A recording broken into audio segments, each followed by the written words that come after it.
Olá, muito boa tarde. Começa agora o programa Mercado Futuro. Eu converso com vocês aqui do estúdio da Bolsa Brasileira de Mercadorias, a BBM, no Centro Histórico da cidade de São Paulo.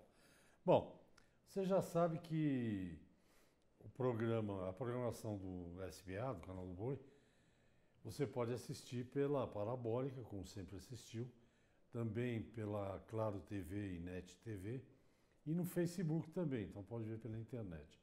E o programa Mercado Futuro, este que você vai ver agora, ele agora você pode entrar no site lá, www.programamercadofuturo.com.br, e à esquerda da sua tela tem 5 redes onde eu estou com o programa. Twitter, Instagram, Facebook, YouTube e LinkedIn. Além dos programas, das entrevistas que ficam no YouTube, você tem fotos, tem texto, enfim, outras notícias para ficar bem informado. Ok? Vá lá então, aproveite. Bem, já se falou muito, depois pararam de falar, depois voltaram a falar de novo, e agora voltou ao centro das atenções. Um mecanismo, uma ferramenta chamada Previdência Privada. Até por causa da reforma da Previdência, uma das ideias, eu não sei se isso já foi aprovado ou vai ser, é que a Previdência seja privada. Ou seja, você, quando jovem, já começa a fazer uma Previdência. Mas eu não sei nada sobre isso, quem sabe é minha entrevistada. E ela que vai explicar, porque parece que a Previdência Privada já existe há muito tempo. Trata-se da advogada, ela é sócia do escritório Petra Rolli Advogados Associados e cuida lá dessa parte de previdência privada. Trata-se da Moara Orridos, se não é filha, neta de espanhóis. Neta. Senhora Orridos, muito buenas tardes. Boa tarde. Obrigado por ter vindo aqui. Imagina, Obrigado. eu que agradeço a oportunidade. Me conte aí, como é que está a previdência privada? Hoje ela é obrigatória, vai ser obrigatória? Então, não. Na verdade, ela é de caráter facultativo, de adesão voluntária. Ela já existe já há um bom tempo. Ela teve aí na verdade, o seu impulso maior foi com a lei complementar, as leis complementares 108, 109, em 2001, que ela ganhou força.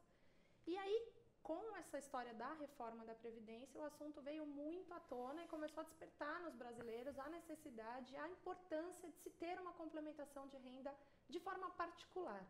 Porque com as mudanças propostas, que de uma certa maneira são necessárias, não tinha como fugir dessa reforma, fica cada dia mais difícil de se sustentar, manter, na verdade, o padrão de vida ao longo da vida, né, só com a Previdência Social. Então, a gente tem aí a possibilidade de fazer uma complementação de aposentadoria. Isso pode ser feito a qualquer momento, por qualquer pessoa. Idealmente, quanto mais cedo se começa, mais se poupa, né, o volume de recurso fica maior e a complementação, por consequência, também. Mas não tem nenhum empecilho para uma pessoa mais adulta começar a fazer. Agora me conta o seguinte, tem esses VGBL, eu não sei. A sopa de letrinhas? A sopa de letrinhas. Como é que funciona hoje? O que é? Você põe o dinheiro lá todo mês, tem um prazo para você retirar, você retira quando quer.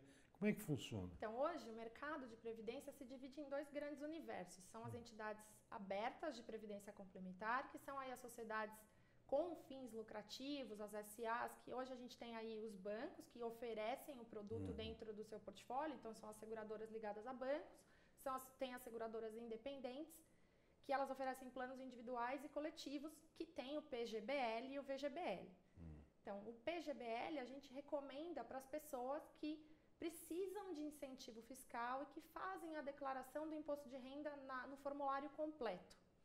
E o VGBL a gente recomenda para as pessoas que são isentas ou que não precisam de incentivo fiscal. E existem planos individuais, qualquer pessoa consegue aí fazer uma contratação direta, ou com o corretor, ou numa seguradora, num banco. E existem os planos coletivos, que são as empresas que oferecem esse benefício no seu pacote aí para os funcionários. E existem também as entidades fechadas de previdência complementar, que é o que a gente chama de fundo de pensão. Então, são empresas aí são sem fins lucrativos, é uma sociedade civil ou uma fundação, né? Juridicamente falando é assim que se estrutura. E aí fica restrito ao público que tem vínculo empregatício ou administrativo diretivo, né, com a empresa. Não é aberta para qualquer pessoa. Entendi. Esse é o grande, um resumão aí do que é hoje o Agora, mercado de por previdência. exemplo, eu tenho uma previdência privada que eu depositei um valor e não deposito todo mês. Não tem nenhum empecilho para isso. Não tem problema. Não tem nenhuma penalidade. Rende você não o quê? tem nenhum Rende prejuízo. Então, como que funciona, né? Para onde vai esse dinheiro? Então, quando a gente contrata um plano de previdência, hoje a gente tem aí um arcabouço legal que regulamentam fundos exclusivos de recursos oriundos de previdência complementar. Esses recursos, eles não se misturam, por exemplo, com... Quando você vai a um banco e fala, eu quero investir um valor em CDI, em bolsa, eles não se misturam. Esses fundos, eles têm características diversas, as carteiras são compostas, pode ser a gente tem aí, eu vou falar de forma macro, então eu tenho 3 modalidades de fundos, são os mais conservadores, que são basicamente aí compostos por carteiras de renda fixa, os moderados, que tem um pouco de renda fixa, mas tem um pouquinho de renda variável, e o agressivo, que ele é mais, a composição maior dele é de moeda, renda variável. ações, etc. Exato. Então, os recursos são alocados nesses fundos. No momento que você vai fazer a adesão do seu plano, principalmente se for um PGBL ou um VGBL, você tem como escolher aonde você quer que o seu dinheiro seja aplicado, qual a modalidade de fundo. E aí, naturalmente, tem que pagar uma taxinha de administração financeira, que é o que a gente chama de TAF, que incide sobre a rentabilidade. Então, quando o dinheiro volta para o plano, ele já volta com a rentabilidade líquida. Hoje, os planos das entidades abertas, eles não estão mais nem, até alguns planos individuais sequer estão cobrando taxa de carregamento. O que é isso? É uma taxa que a gente paga para fazer a gestão, colocação, para pagar a angariação aí para o corretor e tal. Então, hoje, está muito mais tranquilo. Hoje, o portfólio de fundos é muito maior, as taxas de administração estão bem menores, o que impacta numa rentabilidade maior. Então, quanto menos você paga, mais você acumula, né? Os fundos de pensão, por sua vez, têm outras regras, mas o dinheiro também não se misturam com outros fundos tradicionais, são fundos exclusivos também. Hoje também já tem lá os perfis de investimento, o que permite para o participante escolher onde ele quer que o dinheiro dele fique. E ele também paga aí uma taxinha, que a gente, na entidade fechada, a gente chama isso de contribuição administrativa, que aí engloba todas as despesas. É a taxa de administração. É isso. Acho que nós vamos ao intervalo já, primeiro intervalo do programa. Eu vou te ouvir depois do intervalo, mas eu acho que esse negócio dos bancos terem diminuído a taxinha e tal tem a ver com essas fintechs, com esses outros bancos virtuais, mas também quero te ouvir daqui a pouco. Nós vamos ao intervalo, voltamos já, até já. Olá, estamos de volta ao programa Mercado Futuro. Eu converso com vocês aqui do estúdio da BBM, Centro Histórico de São Paulo. Converso com a doutora Moara Orridos, advogada, sócia do Petraroli Advogados Associados e especialista em previdência privada. Antes do intervalo eu falei que talvez o negócio dos bancos terem diminuído as taxas de administração é a primeira coisa que eu olho quando eu vou investir em alguma coisa. Tá certo. Ué, se você está com taxa de juros aí, o CDI de 4%, 5%, sei lá, e eles te cobram 1,5%, é muito caro como taxa, né? Mas pode ser isso, tem a ver também, né? Tem a ver, mas também tem a ver com esse movimento, por conta da reforma, né? Despertou aí no brasileiro a importância da complementação de renda na aposentadoria. Viver com o que o Estado vai pagar não vai dar, é isso? É mais ou menos isso. Para alguns, né? Não para todos. E assim, vários outros fatores que também acho que hoje influenciam muito na necessidade da complementação de renda. Afora as questões da reforma, né? Que hoje, por exemplo, com a reforma, foi colocada uma idade mínima. Então, antigamente não existia idade mínima. Bastava para uma... Tanto é que existem muitas pessoas aposentadas hoje com uns 50 e poucos anos, porque bastava ter o tempo de serviço. Hoje, além do tempo de serviço, tem que ter a idade mínima. Isso também porque a expectativa de vida aumentou muito. Tem um estudo do IBGE que aponta que 1 em cada 4 brasileiros terão 65 anos em 2060. Isso representa 25,5% da população idosa no Brasil. Então, não tem mais como fugir dessa realidade, né? A gente aí só que tem um outro problema, né? O brasileiro, por excelência, ele não tem a percepção, a real necessidade, assim, ele não entende a necessidade de ser previdente, de poupar. E a previdência complementar nada mais é do que uma ferramenta de planejamento financeiro pessoal para a gente poder manter o padrão de vida no futuro. E quando eu digo no futuro, é que, idealmente, a gente poupa enquanto a gente está com a vida profissional ativa, para lá na frente a gente ter uma garantia de manutenção de padrão de vida. Até porque depois de uma certa idade ninguém dá emprego para mais ninguém, né? Não, e a despesa aumenta, especialmente as despesas médicas. Então, o maior gargalo hoje da população mais idosa é a despesa médica. É com convênio, é com medicação.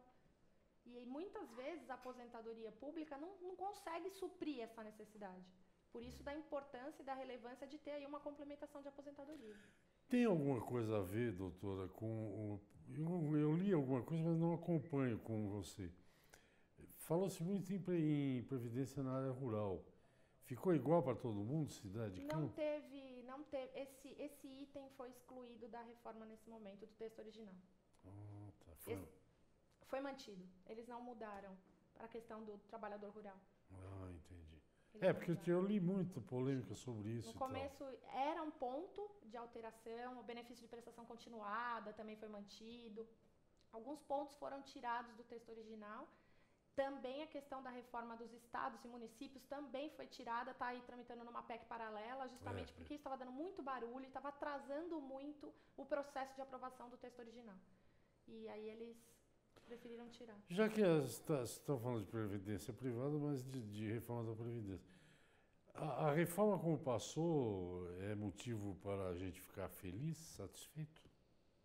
Então, na verdade é isso, não tinha mais como fugir. Precisava ter uma reforma, a gente tem um gargalo muito grande. Então, hoje, o número de aposentados e de pensionistas é muito alto, ou seja, sai muito dinheiro e entra pouco dinheiro. O número de pessoas que contribuem não conversa com o número de pessoas que estão recebendo. Entendi. Isso gera um déficit muito grande. A gente tem aí inúmeros motivos para falar mal em algum momento do governo, mas uma coisa é fato, o governo honra a aposentadoria.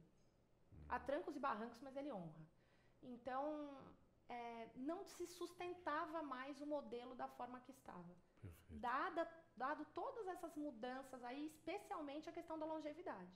Então, o aumento na expectativa de vida, isso é um grande problema para o INSS hoje segurar a bronca de honrar com os pagamentos. Na Previdência hoje, por exemplo, na Previdência privada,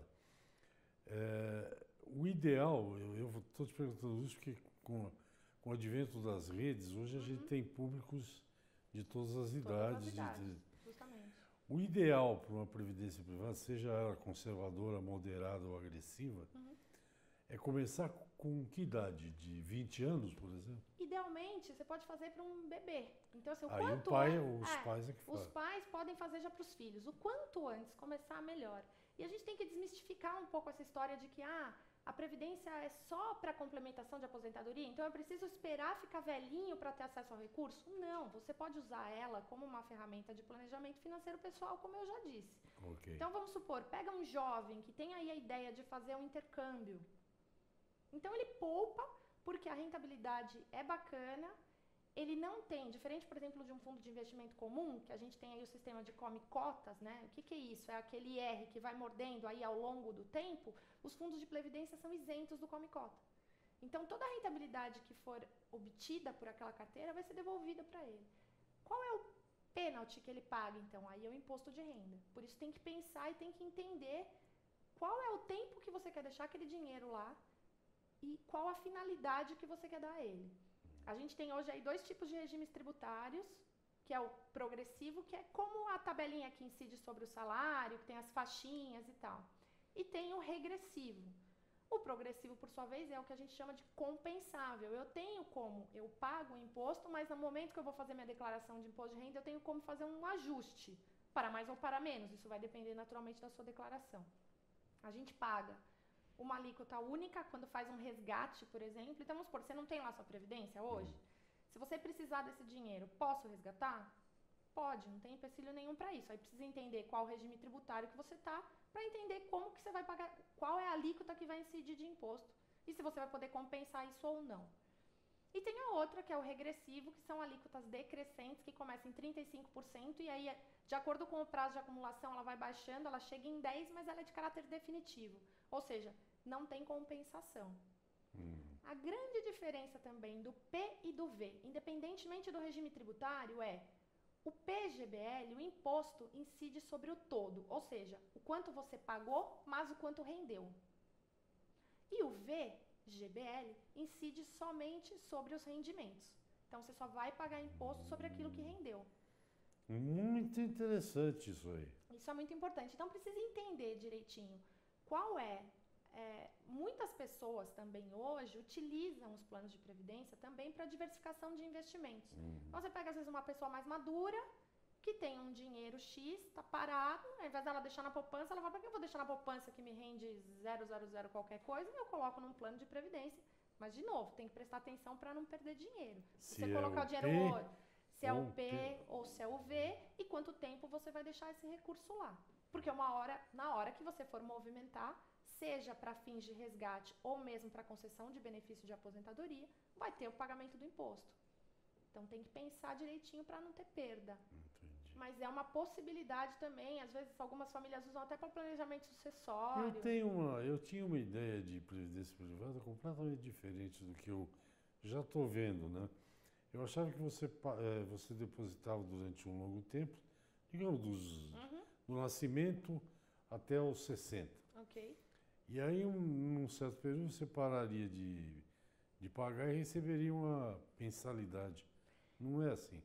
É também. Essa característica, ela está mais atrelada aos fundos de pensão. Só vou chamar um intervalinho para a gente não estourar o tempo. Já é o terceiro bloco, aí você explica essa questão. Tá ok. Tá bom? Gente, é isso. Eu converso com a advogada Moara Orridos. Ela é advogada, sócia do escritório Petraroli Advogados Associados e especialista em previdência privada. Nós voltaremos já. Até já. Ok, estou de volta ao programa Mercado Futuro. Converso com a advogada, a doutora Moara Orridos. Ela é especialista em previdência privada e é sócia do escritório Petraroli Advogados Associados e, enfim, cuida dessa questão da previdência privada. Antes do intervalo eu cortei a doutora, a gente estava falando sobre a previdência aberta e a fechada. O senhor quer concluir a explicação? Então, na verdade, você tinha me perguntado que a sua percepção de previdência era que era algo que você pagava durante muito tempo e que você depois só podia usar para aposentadoria. Isso. Era um complemento. Isso. Primordialmente é isso. Mas hoje, a gente tem, e não é já de hoje, naturalmente, a legislação permite que você faça movimentações com esse dinheiro.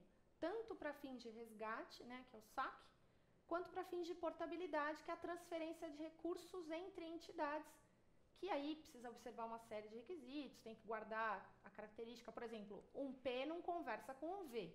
Você não pode tirar um recurso de um VGBL e levar para um PGBL. Tem que observar algumas coisas, mas você pode transitar com esse dinheiro buscando aí a melhor condição técnica e comercial.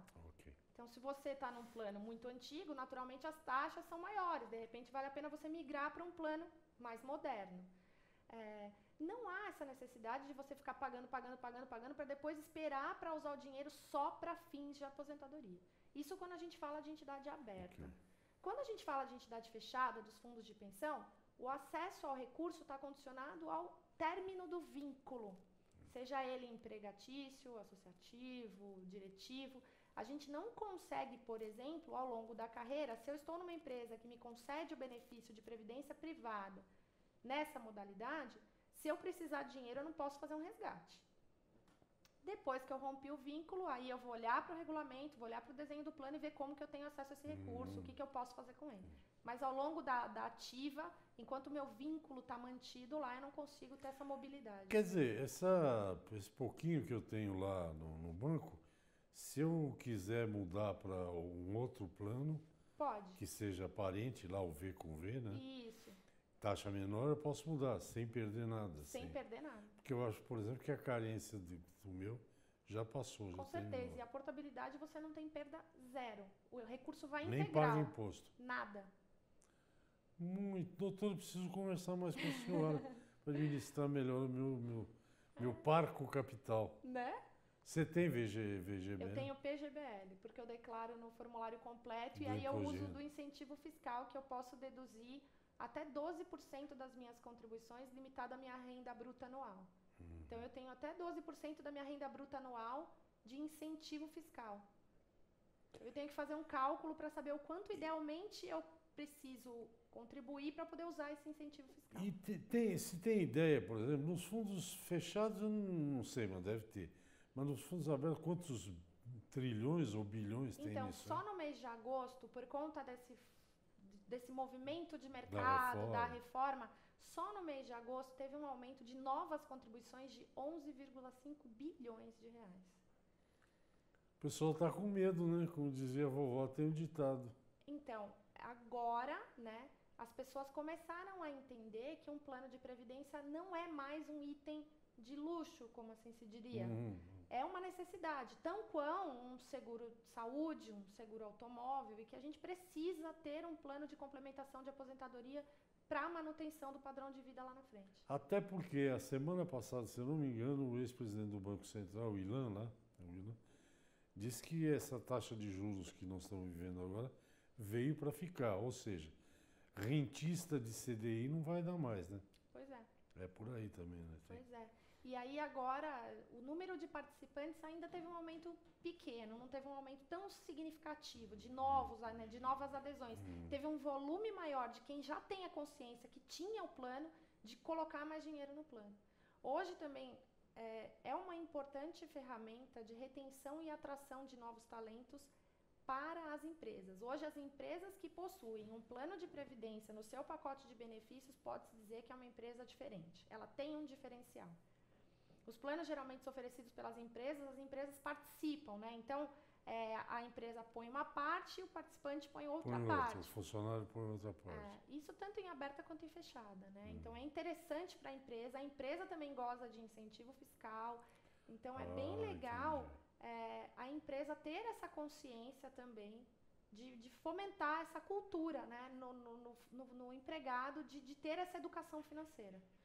Não, e a empresa colocando, você põe legal, né? Você põe uma parte e eles põem outra Qual parte. investimento que você coloca um e ganha um? Nenhum.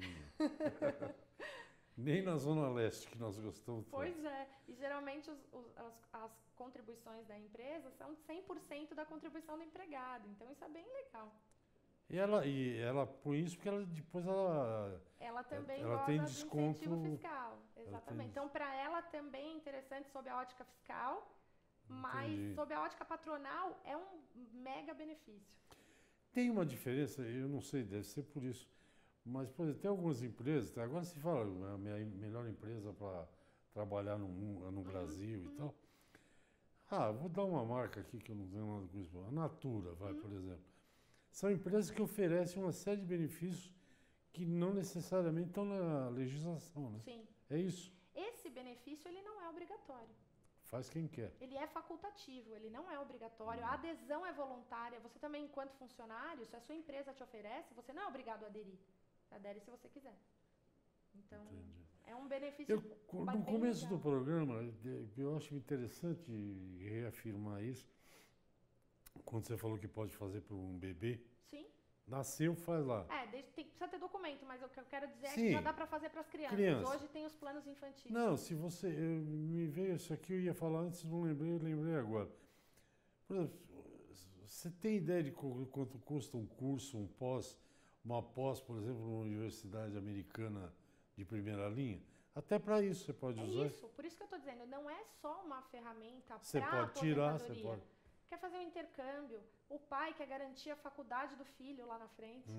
Então ele começa a fazer com contribuições aí de R$100 ao mês e ele começa a fazer isso quando a criança atingir aí a maioridade, já tem um dinheiro para bancar uma faculdade. Moara, eu não vou te perguntar sobre o seu nome, mas eu já sei porque eu perguntei antes da gente entrar aqui no estúdio. É um nome indígena, quer dizer nascimento. Ajudar a nascer, dar à luz Que e reencontrar. Tem significado em Tupi-Guarani. Olha que bonito. Então, para a gente terminar o programa, que está acabando o meu horário. Eu só queria lembrar, para reforçar, adorei o programa, nós vamos repetir esse programa, fazer outros. Que bom, obrigada.